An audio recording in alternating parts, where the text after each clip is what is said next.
오늘 우리에게 주신 하나님 말씀은 민수기 12장 9절부터 16절까지 말씀입니다.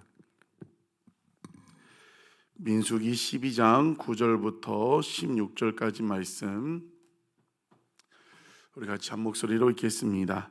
여호와께서 그들을 향하여 진노하시고 떠나심에 구름이 장막 위에서 떠나갔고 미리암은 나병에 걸려 눈과 같더라. 아론이 미리암을 본즉 나병에 걸렸는지라. 아론이 이에 모세에게 이르되 슬프도다 내 주여, 우리가 어리석은 일을 하여 죄를 지었으나 청하건대 그 벌을 우리에게 돌리지 마소서. 그가 살이 반이나 썩어 모태로부터 죽어서 나온 자 같이 되지 않게 하소서. 모세가 여호와께 부르짖어 이르되 하나님이여, 원하건대 그를 고쳐 주옵소서. 여호와께서 모세에게 이르시되 그의 아버지가 그의 얼굴에 침을 뱉었을지라도 그가 이레 동안 부끄러워하지 않겠느냐. 그런즉 그를 진영 밖에 이레 동안 가두고 그 후에 들어오게 할지니라 하시니, 이에 미리암이 진영 밖에 이레 동안 갇혀 있었고 백성은 그를 다시 들어오게 하기까지 행진하지 아니하다가 그 후에 백성이 하세롯을 떠나 바란 광야에 진을 지니라. 아멘. 어제 본문에 어떤 일이 있었습니까? 미리암과 아론이 하나님이 세우신 지도자 모세를 비방, 구스 여자를 핑계 삼아, 그게 문제가 아니라고 했었어요. 구스 여자를 취한 것을 핑계 삼아 비방했다. 어떻게 비방했습니까? 뒤에서 백성들 앞에 비방했다고 했습니다. 그런데 그 비방의 목적은 구스 여자 때문이 아니라 뭐에 도전한 것이죠? 모세의 권위에 도전한 것이라고 했습니다. 그래서 그 모든 것을 보고 들으시고 하나님이 뭐라고 말씀하셨어요? 어제 8절 마지막에 내 종 모세 비방하기를 어찌하여 두려워하지 않고 그렇게 비방하고 권위에 도전했냐고 하나님이 말씀하셨습니다. 그리고 와서 오늘 본문의 9절에 여호와께서 그들을 향하여 진노하셨다고 이야기를 하고 있습니다. 왜 진노하셨어요? 하나님이 세운 모세를 비방하고 그 권위에 도전한 것은 하나님을 비방한 것이고 하나님의 권위에 도전한 것으로 하나님이 받으셨다는 겁니다. 그렇기 때문에 그들을 향하여 미리암과 아론을 향하여 진노하셨다. 진노하신 결과가 무엇입니까? 그들을 떠났다고 이야기를 하고 있습니다. 여호와께서 그들을 향하여 진노하시고 떠나갔다. 10절 앞부분에도 구름이 장막 위에서 떠나갔다고 이야기하고 있습니다. 여러분, 이것은 충격적인 장면입니다. 이스라엘과 함께 하신 하나님이 이스라엘부터 떠나가셨다는 것을 말씀하고 있습니다. 임재의 상징, 보호의 상징인 구름기둥은 하나님이 임재하고 함께 하신다, 인도하실 것이라는 그 상징인데 그 구름도 장막 위에 떠나갔다. 여러분, 이것은 무엇을 이야기합니까? 우리는 지도자들 또 누가 우리 쉽게 그냥 우리 얘기하면서 누군가를 비방하는데 그 정도가 크게 대단한 일이야 하지만 하나님은 어떻게 생각했다는 거예요? 이것을 큰 죄로 받으셨다는 거예요. 그래서 어떤 결과가 일어났다고요? 임재가 떠나갔대요. 그리고 구름기둥, 하나님이 광야길을 인도하신다고 했던 그 구름기둥도 떠나갔다는 것을 이야기를 하고 있습니다. 하나님이 이것을 심각하게 받으신다는 것을 보여주고 있는 것입니다. 여러분, 복 중에 복, 가장 큰 복은 어떤 복입니까? 하나님이 함께 하신 것이 가장 큰 복입니다. 반대로 가장 큰 저주는 무엇이에요? 하나님이 떠나가는 것이 가장 큰 저주입니다. 그렇기 때문에 하나님이 기뻐했던 다윗 왕, 바세바를 범한 다음에 시편 51편에 기도하는데 어떤 기도를 해요? 시편 51편 11절에 다윗이 죄를 지은 다음에 가장 두려웠던 것이 무엇이에요? 주의 성령을 나에게 거두지 마게 해달라고, 나를 떠나지 말라고 그렇게 하나님 앞에 간절히 기도했던 것입니다. 여러분, 하나님이 세운 교회 지도자 또 성도 안에서든 비방하는 것 하나님이 이렇게 싫어하신다는 겁니다. 이런 비방이 떠나가는 우리가 되기를 주의 이름으로 축복합니다. 어떻게 한다고 했어요? 하나님께 맡긴다는 건 기도하는 겁니다. 누군가의 우리 가정에서든 또 공동체 안에서 누군가의 허물이 보여진다고 했을 때 뒤에서 수근수근거리고 비방하는 것이 아니라 정말 그 사랑을 품고 기도할 수 있는 느헤미야 같은 사람들 되시기를 주의 이름으로 이름으로 축복합니다.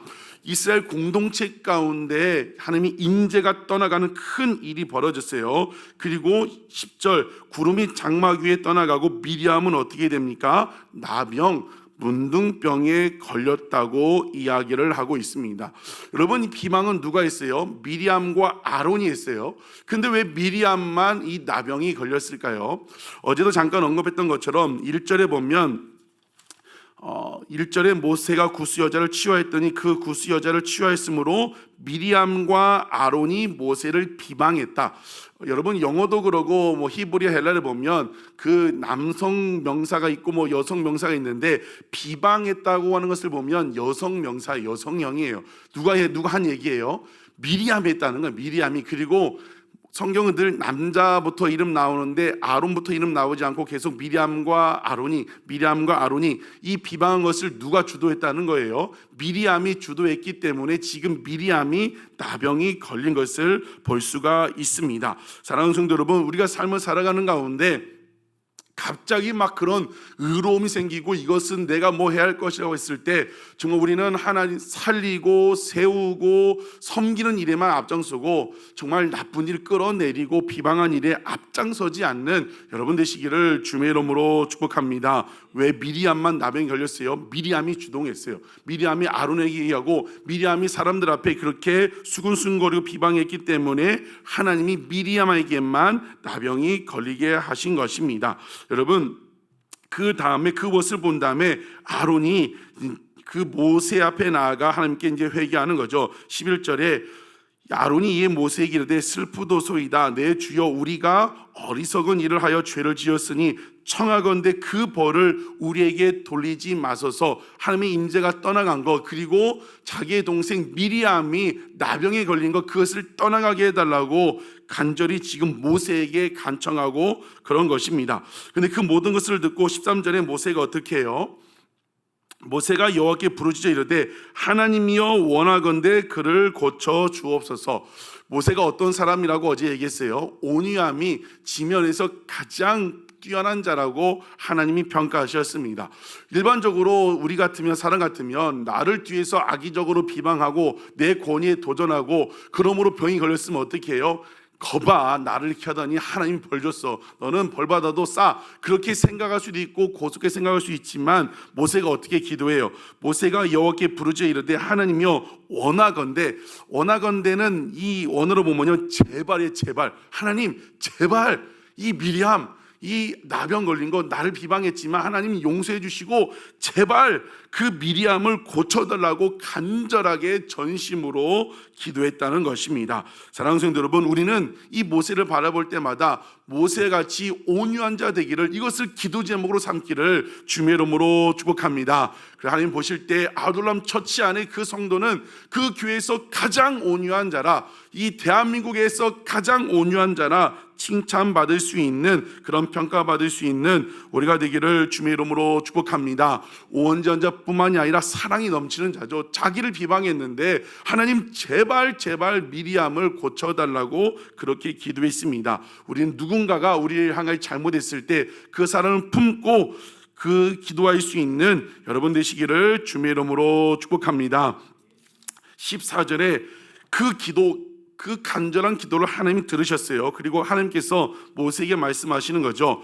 여호와께서 모세에게 이르시되 그의 아버지가 그의 얼굴에 침을 뱉었을지라도 그가 이레 동안 부끄러워하지 않겠느냐? 그런즉 그를 진영 밖에 이레 동안 가두고 그 후에 들어오게 할지니라 하시니, 그의 아버지가 그의 얼굴에 침을 뱉었을지라도 이레 동안 부끄러워한다. 이 말은 당시 고대 근동에 일반적으로 통용되던 말들이었어요. 뭔가 심각한 규례와 규를 어기면 얼굴에 침을 뱉어가지고 이 사람에게 이제 수치 모욕을 주는 겁니다.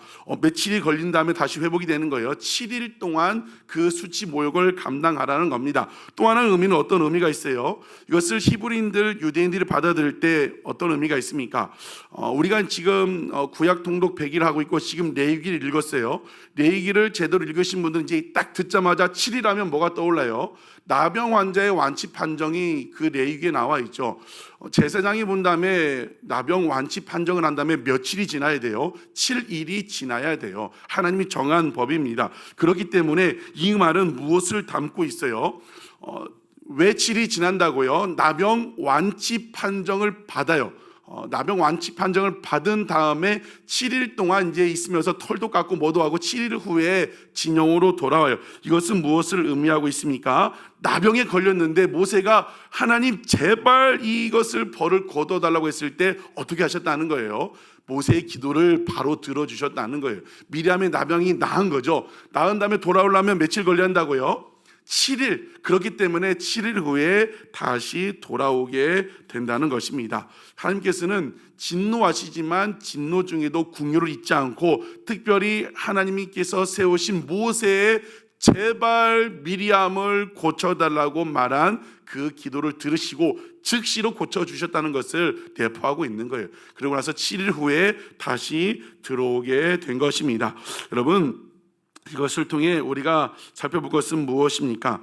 지금 모세처럼 때론 나에게 잘못을 하고 나를 비방하고 나를 이유 없이 악의적으로 했던 사람들, 나는 모세처럼 사랑으로 품고 있는가? 모세처럼 그 사람을 위하여 제발 하나님 그 사람을 용서해달라고, 그 사람을 고쳐달라고 기도하고 있는가? 내가 그렇게 기도하고 품을 사람이 누구 있는가? 우리의 모습을 돌아보기를 주님의 이름으로 축복합니다. 더 중요하게 받아들이는 것은 무엇이에요? 하나님이 세운 지도자를 비방하면 어떻게 된다? 하나님이 임재가 떠나간다고 했습니다. 이것은 죄라고도 할 수 있는 거죠. 어떤 죄를 지어도 하나님이 임재가 떠나갑니다. 16절에 보니까 미리암이 이제 7일 후에 돌아왔어요. 그 후에 백성이 하세롯을 떠나 바란 광야에 진을 치니라. 하세롯을 떠나가지고 바란 광야로 갔습니다. 여러분, 이스라엘 백성들이 어떻게 이동할 수 있어요? 구름 기둥이 성막에서 떠오르면 행진하는 거예요. 그런데 10절에는 구름이 떠나갔다고 했는데 16절 이들이 이동했다는 것은 무엇을 내포하고 있어요? 구름 기둥이 다시 돌아온 겁니다. 하나님의 임재가 다시 회복이 된 겁니다. 어떻게 그럴 수 있었어요? 아론이 회개 기도했고 미리암이 7일 동안 그곳에 가서도 진실하게 회개했기 때문에 하나님의 임재, 하나님이 돌아오시고 다시 임재의 상징 구름 기둥이 돌아왔다는 것을 말씀해 주고 있습니다. 여러분, 우리 하나님은 죄를 간과하시는 분이 아니라고 했습니다. 죄가 있는 곳에는 성령님의 역사 함께 하심이 있을 수가 없습니다. 여러분, 우리의 모습을 돌아보길 원합니다. 정말 나의 모습 가운데 죄악된 모습이 있는지 진심으로 회개하는 가운데 하나님이 함께 하시는, 동행하시고 지키시는 인생 되시기를 주의 이름으로 축복합니다. 죄를 지으면 어떻게 된다고요? 구름 기둥이 떠나간다고 했어요. 하나님이 떠나간다고 이야기하고 있습니다. 날마다 회개함으로 말미암아 구름 기둥과 함께, 하나님과 함께 살아갈 수 있는 여러분 되시기를 주의 이름으로 축복합니다. 진심으로 회개하면 다시 시작되는 은혜와 역사가 있습니다. 그 하나님 붙들고 오늘도 승리하시는 여러분 되시기를 주의 이름으로 축복합니다. 기도하시겠습니다.